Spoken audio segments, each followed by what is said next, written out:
Welcome back to Surviving and Thriving, where we share with you the things that we have learned as we have transitioned our family from struggling to survive disease to thriving, right smack dab in the midst of it, in the hopes that something that we share with you will help you, enlighten you, and encourage you as you transition your family from struggling to survive disease to thriving, right smack dab in the midst of it. Well, first of all, I'd like to give a shout out to Miss Monique and tell her that you inspired this video, and I'm doing it for you, and I'm really excited for you. Hope you have a safe trip. Let me know how it goes. But this is for everybody, right? But it's inspired by her. So we're going to talk about traveling. All of us have not always been able to travel with what we're going through, right? Some health issues prevent you from traveling or makes traveling difficult. And when you do get to go travel, it is exciting. When you finally break through and you're in a position, in a place where traveling is possible, that is so exciting. I've been there, believe me, I know. But with some people, you go through health things, but they're not, they don't stop you. It doesn't inhibit you from being able to travel. And I'm grateful for those of you that have never had what you're going through stop you from being able to travel. But for those of you that it has been able to travel, for those of you who this may just be helpful for you. If you have a health issue and you need to travel, this may be helpful for you. Now know that everybody's health issue is different, right?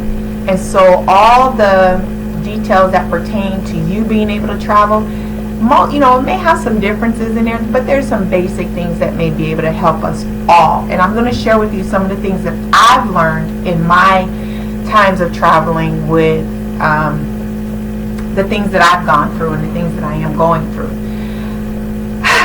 So, you ready? Here we go. First of all, before you travel, if you have the ability to plan ahead, you want to plan ahead as much as possible. So you need to know where you're going to stay and all that stuff. That's part of just traveling. But there's some things you need to find out. Like if you need to go and do some treatments or some therapies where you are, you need to already have that stuff in place. Do some calling around, find out where you can go, get appointments set up, anything like that that you might need to know.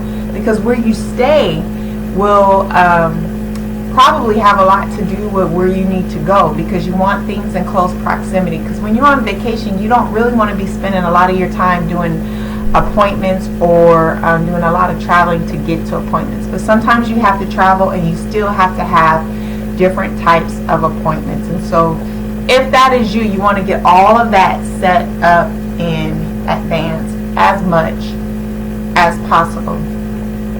If you're going to be traveling like Miss Monique, she got some wheelchair services, right? I get wheelchair services, you guys, when I travel. I have done that a lot.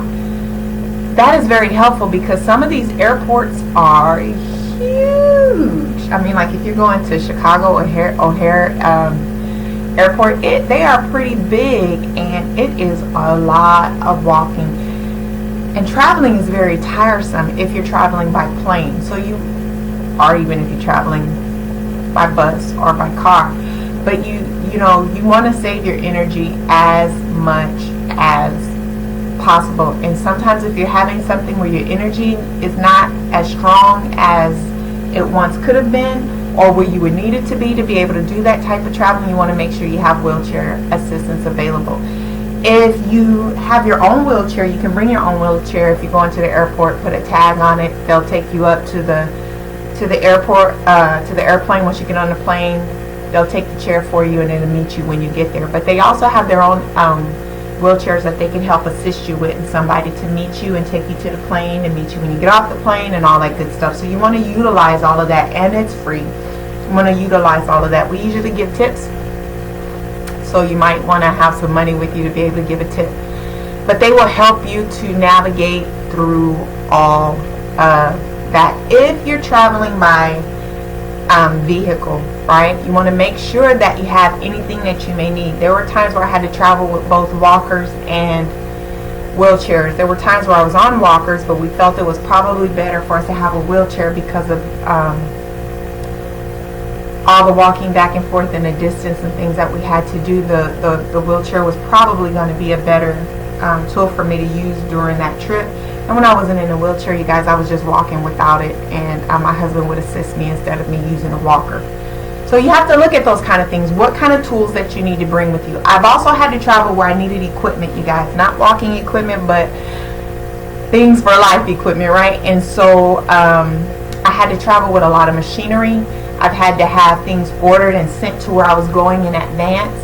Sometimes I was going to multiple states, multiple places, visiting multiple things, and so I had to have things sent to multiple places, right? And stuff traveling with me so that I could have everything I need at every stop, every place along the way. It takes a lot of work, so that's a lot of pre-planning to make sure that things are sent, knowing when it's going to be sent, who is going to receive it. It's a lot. If you're dealing with hotels, they'll actually receive things for you and hold it for you, but you might want to make sure you have a point of contact to be able to assist you to make sure everything goes smoothly, and who could be accountable once you get there if things are not in order. As far as medicines, herbs, supplements, things like that, I travel with a lot of stuff. I mean a lot of stuff. However, I don't put everything on my carry-on. A lot of stuff I put in my luggage that I'm going to check in. But I don't check everything in. Some stuff I actually do carry with me. The things that I carry with me are the things that if something happened and I was separated from my luggage, I was stranded or stuck somewhere, things that I know that I need to take, I have to take on a daily basis. Those things I take with me. If there was an emergency and something happened to me, something I might not take every day, but something I might need to help revive me in case of something, I always take that with me. Everything else I put on, I check in with my luggage. So for example, I do protein drinks, collagen drinks, things like that, different things that I put in there. I don't necessarily need that. I can live without that. So I would check that in with the luggage that I'm checking in. But on my carry-on, those things that I need to take every day, those things that help me in case of its emergency, even if I don't take it every day, those are the things that I take with me. I also usually have somewhere a package that I put together so that if something happens and I'm unconscious, somebody knows what I'm dealing with, who to contact, what I need to take, so that it wouldn't take an ambulance or a hospital a long time to try to figure out what's going on with me. I feel like they need to know what's going on with me because it could be a matter of life and death. So let me give you contacts. Know who the doctors that I deal with are. Know how to contact my emergency contact. What do I need to take? What could possibly be going on if you see me unconscious somewhere? So those are things that you might want to consider doing because it's safety. And when we're traveling, we want to be safe no matter what. My throat is sore. I'm going to get a cough drop. Hold on just a minute. Alright, so I'm back. Thank you for holding for me. I appreciate it. But also, if you're traveling at a airport, if you get opportunities when you're waiting for your planes and stuff, if you need to put your feet up, you should put your feet up, because I know some people will deal with like swelling or different things like that. So whatever it is that you have to do to take care of yourself, take care of yourself. Now if I'm driving somewhere, I remember we used to like we drive 36 hours straight, right? We don't do that no more. Some of that is because of the babies, and some of that is because of, you know, time, and some of that is just because of what I'm going through. And so what we do is we usually don't travel more than 6 to 8 hours in a day, and we'll stop and get a hotel room if we're driving, because it's just a lot, you guys, and you need to be able to lay down, you need to be able to relax and put your feet up, and you need some recovery time. So you want to do whatever you have to do to take care of yourself and to keep yourself in the strongest position as possible.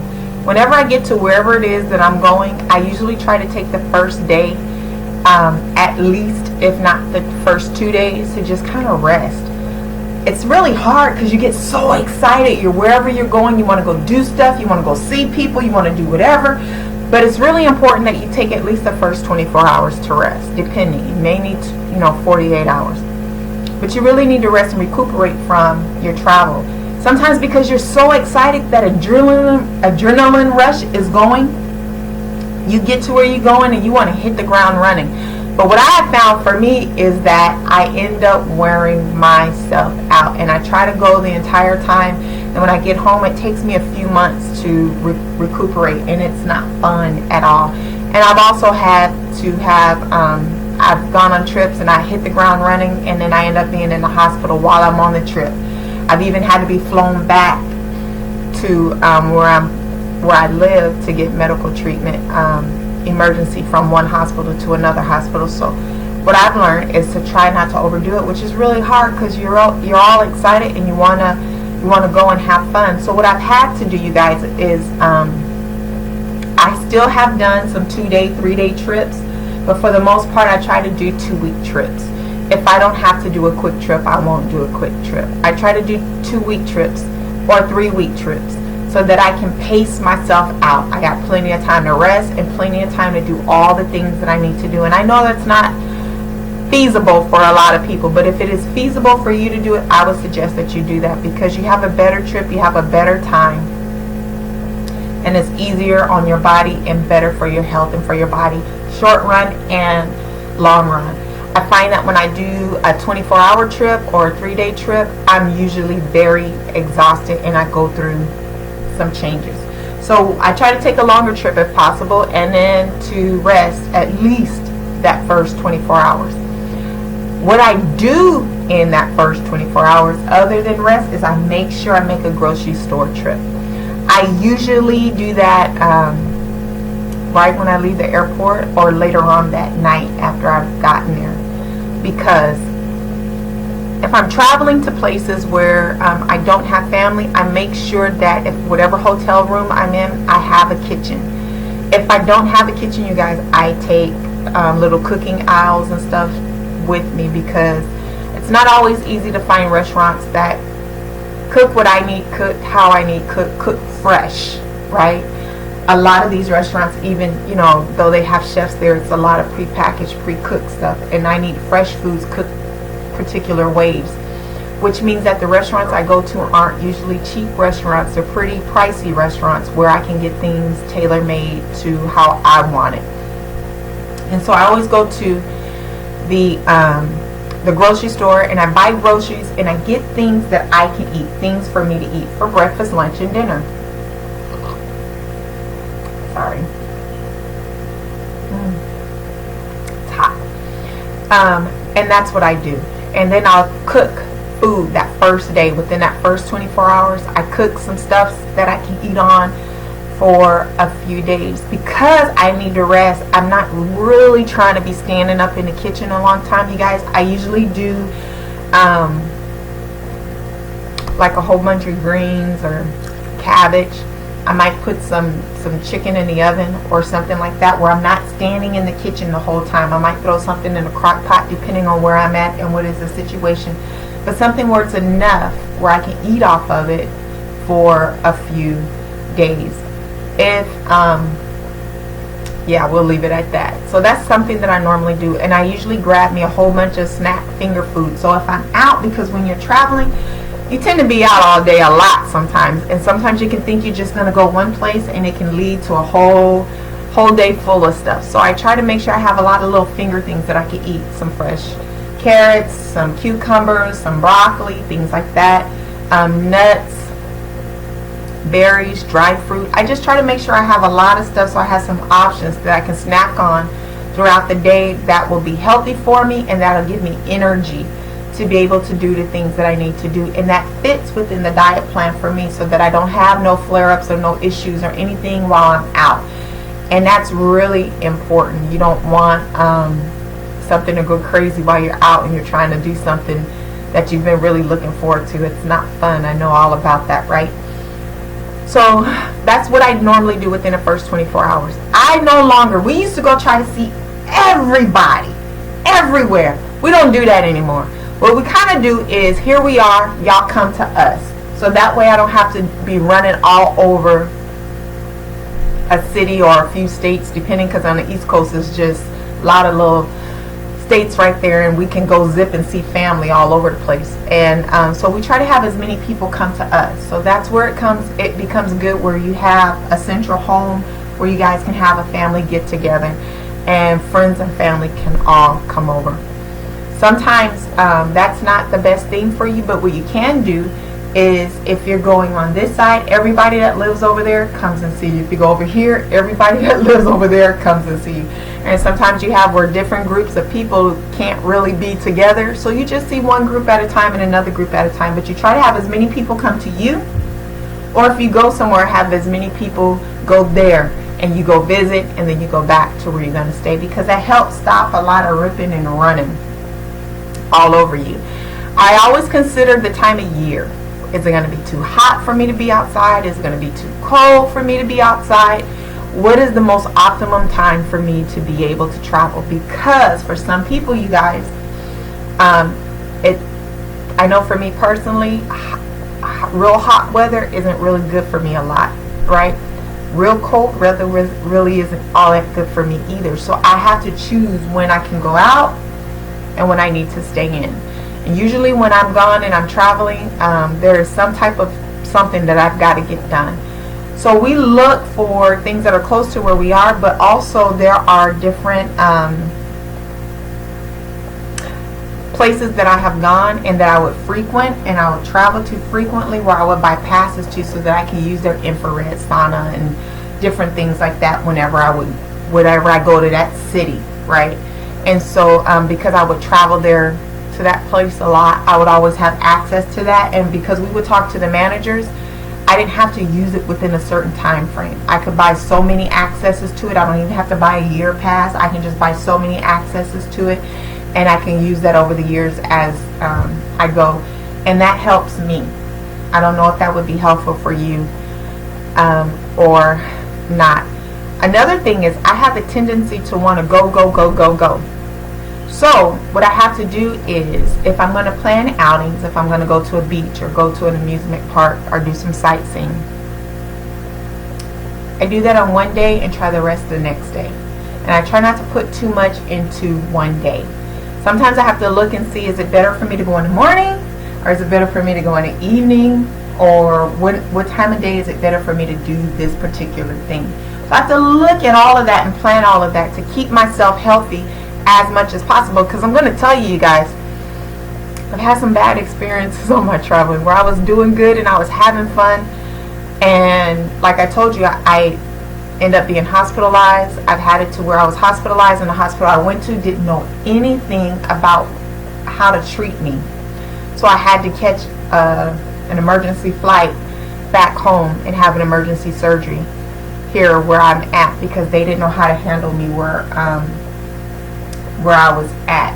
And that's good to know, because you can think that what you're going through is a common thing, or all hospitals know how to deal with it, but all hospitals don't. And where we were, there was 4 different hospitals that were around that I guess area, you can call it, that metropolitan area, and none of them knew how to handle what I was going through. So you want to just kind of be cautious of that and mindful of that. It is not worth risking your life for anything. Whatever you do, just make sure you're being cautious and you're being safe. If you need hats on, you need some suntan lotion, whatever it is that you need to make sure that you're taking care of yourself.